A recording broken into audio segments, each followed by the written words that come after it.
qui se confond avec une histoire pluviale au final. Mais à mon avis, ça va au-delà de ça. Moi, j'essaie aussi de rendre hommage aussi à la langue, à la poésie elle-même. Je viens de dire un poème qui parle de la poésie justement, et aussi de l'exil. Donc c'est aussi célébrer la beauté du poème, de la poésie et des auteurs que j'ai découverts.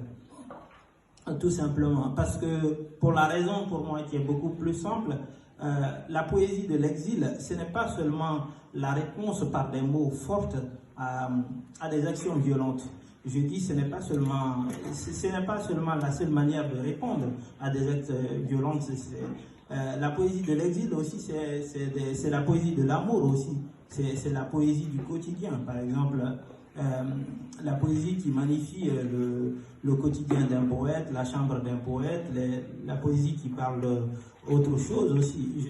Je suis tout à fait conscient que pour que le lecteur suive un poète dans ce sens, il faut gagner sa confiance.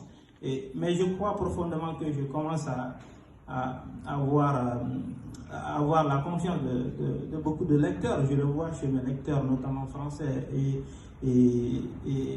Voilà, donc c'est pas la seule forme de réponse à des choses violentes, bien sûr. Et moi, je le fais en écrivant un poème.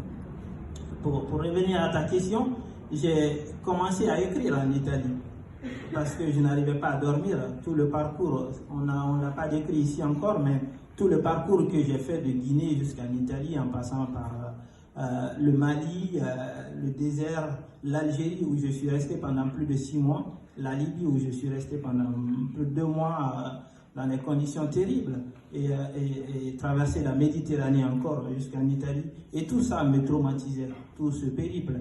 Donc j'ai ressenti le désir de la lecture qui m'a poussé à écrire. J'écrivais en français pour me lire et je me disais, ça m'aidait à m'endormir.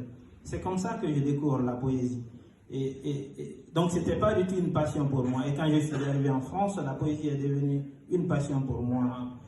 Voilà, parce que j'étais aussi un jeune timide, beaucoup timide à cette époque qu'aujourd'hui, et je n'osais pas aborder les gens. Donc je partais dans les médiathèques où je passais toutes mes journées.